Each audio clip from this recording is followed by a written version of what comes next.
Now come to the first example.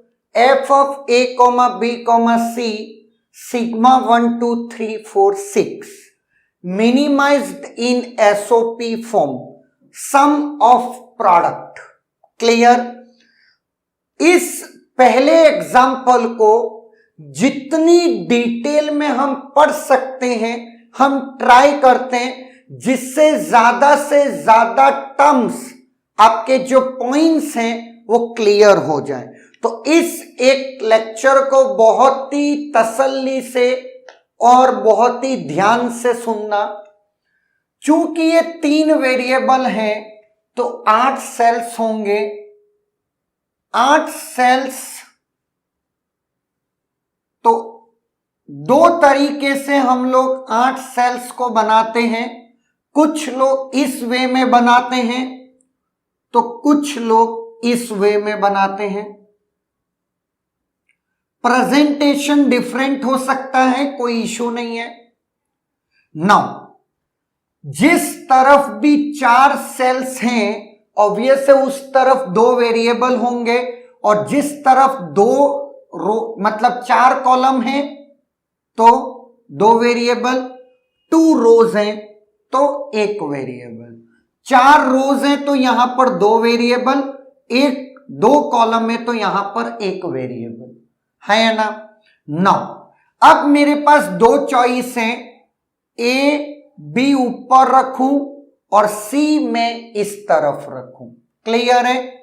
कुछ ए इस तरफ रख के बी और सी इस तरफ रखते हैं, ये भी पॉसिबिलिटी बनाई जा सकती है, किसी प्रकार का कोई इशू नहीं है। नाउ जब बात एड्रेसिंग की आती है तो 0 0 0 1 1 1 1 0। ऑब्वियस है मैंने 0 0 0 1 1 0 1 1 नहीं लिखा, क्योंकि हम जो एड्रेसिंग फॉलो करते हैं वो ग्रे कोडिंग है। नाउ और 0 और 1 क्लियर है। अगर मैं इस तरीके से लिखता हूं तब भी 0 0 0 1 1 0 1 1 और 1 0 और 0 0।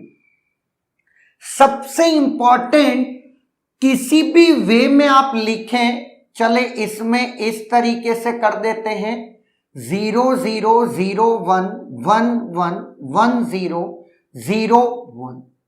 मैं इस एग्जाम्पल को जितनी डिटेल में समझा सकता हूं मैं पूरी कोशिश करता हूं। नो जब मैं ऐसा अलग अलग अरेंजमेंट बनाता हूं तो सवाल उठता है वो डेसिमल के नंबर्स कौन है। यहां तो 0 1 2 3 4 6 है ना, तो यहां पर ए बी और सी याद रखिएगा। 0 0 0 इट्स 0, 0 1 0 इट्स 2, 1 1 0 इट्स 6, 1 0 0 इट्स 4 है ना। 0 0 1 इट्स 1, 0 1 1 इट्स 3, 1 1 1 इट्स 7, 1 0 1 इट्स 5। बात समझ में आई? 0 1 2 3 4 5 6 7।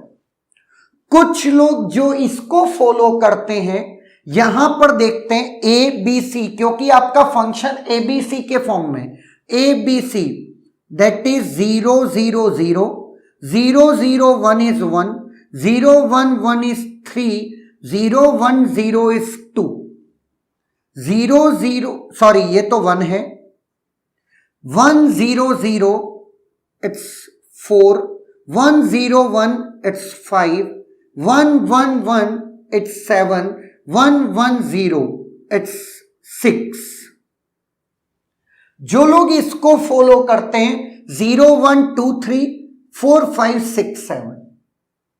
अब अगर मैं इसी की बात करूं तो यहां पर ए बी और सी 0 0 0 0 0 0 1 is 1, 0 1 0 it's 2, 0 1 1 it's 3, 1 1 0 6, 1 1 1 7, 1 0 0 4, 1 0 1 5 है ना। नाउ अब आप कोई भी के मैप और कोई भी पैटर्न फॉलो करें, आपका अल्टीमेट आंसर कभी भी चेंज नहीं होगा, वेरी नहीं करेगा।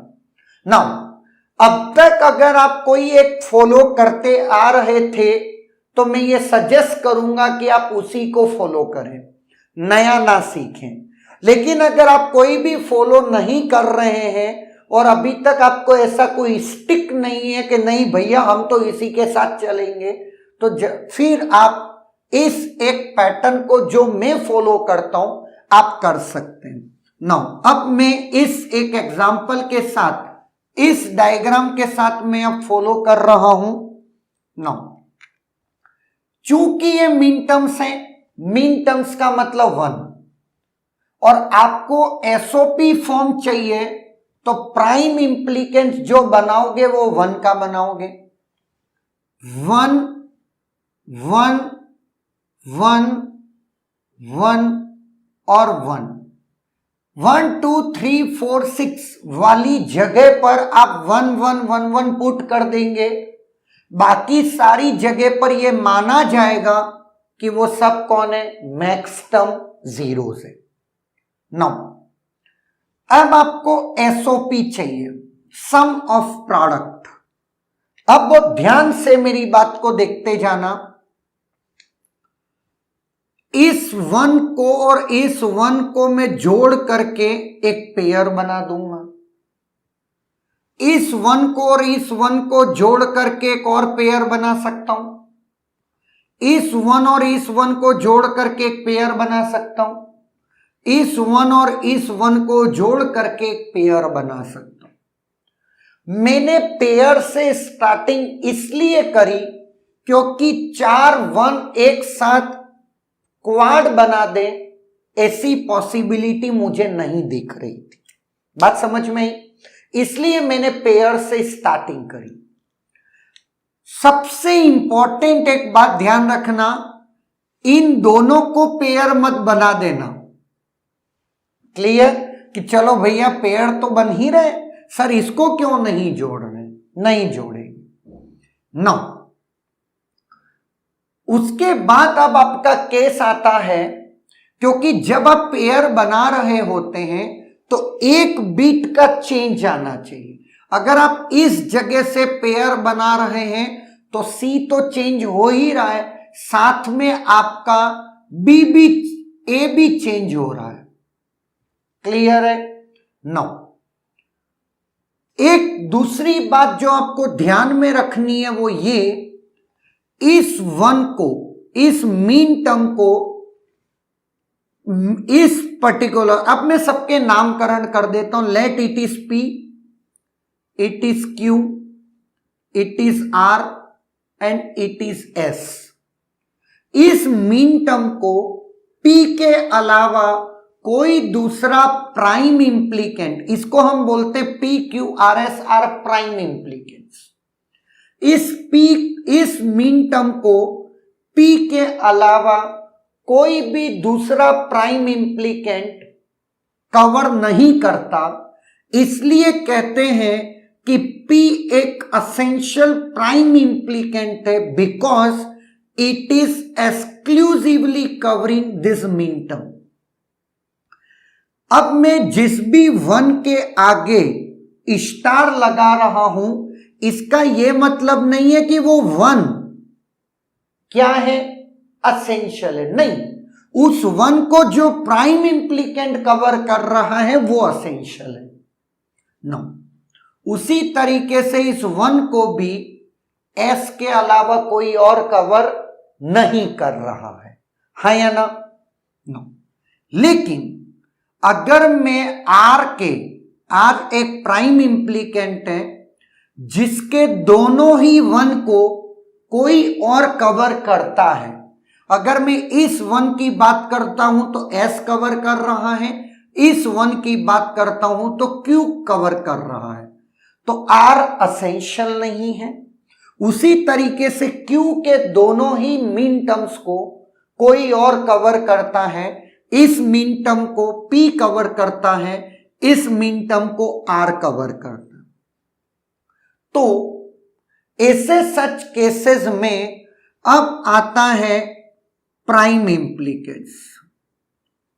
इसको PIMS जो मैं लिख रहा हूं short form, that is prime implicants. कितने हैं? 4, that is PQRS। Now essential prime implicants. Essential prime implicants 2 है, P और S। रिडंडेंट प्राइम इंप्लीकेंस वो भी 2 हैं, Q एंड R। क्लियर है? एक तो ये जानकारी हो गई। एक सबसे पावरफुल बात जो अब लिखने वाला हूं, दैट इज मिनिमल एक्सप्रेशन। बहुत ही तसल्ली से देखना, क्योंकि आज के बाद कभी भी इसको रटना नहीं है। नाउ SOP फॉर्म में चाहिए। प्राइम इंप्लीकेंट इसीलिए मैंने मीन टर्म्स के बनाए। नाउ जितने भी असेंशियल हैं उनको आप पहले लिख लीजिए, that is P plus S। P के ऐड कर देने से ये दोनों ही मीन टर्म्स कवर हो गई। S के कर देने से ये दोनों ही मीन टर्म कवर हो गई। लेकिन इस एक मीन टर्म की कहानी अभी भी बची रह गई, जिसको 2 रिडंडेंट प्राइम इंप्लीकेंस कवर करते हैं, है ना? तो हमारे पास पॉसिबिलिटी जितनी है उतने नंबर ऑफ मीन टर्म्स बन जाएंगे। तो कितनी पॉसिबिलिटीज हैं? P plus S। अगर मैं Q करता हूं तो ये 1 इस Q से कवर हो गया, या मेरे पास चॉइस है P plus S plus R। मैं चाहे तो इसको फॉलो करूं, तो I have 2 minimal expression for this function. इसमें कोई दो राय नहीं।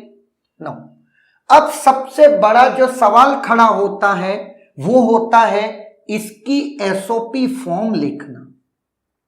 नाउ जब मैं P के लिए लिख रहा हूं तो बहुत ध्यान से मेरी बात को ऑब्जर्व करना। इन दोनों में कौन चेंज हो रहा है? A सेम है, B चेंज हो रहा है, तो B को हम इग्नोर कर देंगे। जो सेम है, चूंकि ये आपकी कौन सी टर्म है? Product term. प्रोडक्ट का पूरी प्रोडक्ट टर्म मिलकर के क्या बनाती है? 1। मेरा टारगेट है 1 बनाना। A की वैल्यू क्या है? 0।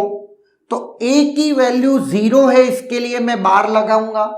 और C जो कि चेंज नहीं हो रहा है और जो ऑलरेडी 1 है, तो C को C ही रहने दूंगा, प्लस ये product term, sum of product बोलते हैं ना अपन, तो एक प्रोडक्ट टर्म, दूसरी प्रोडक्ट टर्म, तीसरी प्रोडक्ट टर्म, P हो गया। S का लिखते हैं, तो A चेंज नहीं हो रहा है, B 1 से 0 चेंज हो रहा है, तो B को छोड़ करके चलेंगे। और A की वैल्यू 1 है, तो A अभी भी आएगा A, क्योंकि वो ऑलरेडी 1 है। प्रोडक्ट बनाना है मुझे। C चेंज नहीं हो रहा है, लेकिन C की वैल्यू 0 है, that's why I will write C bar. Clear? Now एक तो ये हो गया, एक ये हो गया। अब बचा Q। Q में C चेंज हो रहा है, तो इसको छोड़ करके चलिए। A की वैल्यू 0 और B की वैल्यू 1, तो A की value 0 that is bar, C की वैल्यू B की value 1 that is A bar B, है ना? तो P, S और Q ये एक्सप्रेशंस हो गए। आपका ये एक बुलियन एक्सप्रेशन हो गया। अब मैं P और S को तो सिंपली कॉपी कर दूं, मुझे क्या दिक्कत है? ये तो सेम ही आएगा ना। नाउ Q की बजाय मैं R को ले रहा हूं, R को जब मैं ले रहा हूं तो A is changing, B is not changing, और B की वैल्यू है 1, और C नॉट चेंजिंग, C की वैल्यू है 0, तो B की वैल्यू 1 और C की वैल्यू 0, तो B C बार है ना, क्योंकि प्रोडक्ट टर्म मुझे क्या बनानी है, 1। अब एक और क्वेश्चन आता है नंबर ऑफ लिटरल्स का, number of literals, number of literals in SOP form. हमारे केस में अभी एसओपी का जिक्र हो रहा है। नंबर ऑफ लिटरल्स कुछ और नहीं है, बुलियन जो मिनिमल एक्सप्रेशन आपका आया, इसे बोलते हैं मिनिमल एक्सप्रेशन, उसमें नंबर ऑफ अल्फाबेट्स, तो 1 2 3 4 5 और 6, नंबर ऑफ लिटरल्स कितने हैं, 6। इस बात पे गुस्ताखी मत करना कि तुम ए बार सी और ए बार बी में ए बार को कॉमन लेके सी प्लस बी और बाद में इसको लिख दो ए सी बार। बोले सर अब 5 हो गए। जब ये 5 हो गए पर ये एसओपी नहीं है, it is not SOP, it is not SOP. तो आप स्टैंडर्ड, चाहे वो आपकी एसओपी हो चाहे वो पीओएस हो, उसी में नंबर ऑफ लिटरल्स पूछेगा। बात समझ में आई? तो मिनिमल एक्सप्रेशन जो भी छोटा होगा, सबसे छोटा, अगर मल्टीपल है तो सब में सेम टाइप के ही होंगे। तो ये इस तरीके से हम क्वेश्चन को सॉल्व करते, ये कॉन्सेप्ट है। फिर इसके धीरे धीरे धीरे धीरे हम कॉम्प्लेक्सिटी बढ़ाते हुए आगे के लेक्चर्स में और ज्यादा डेप्थ इस टॉपिक पे पढ़ेंगे। Is there any doubt?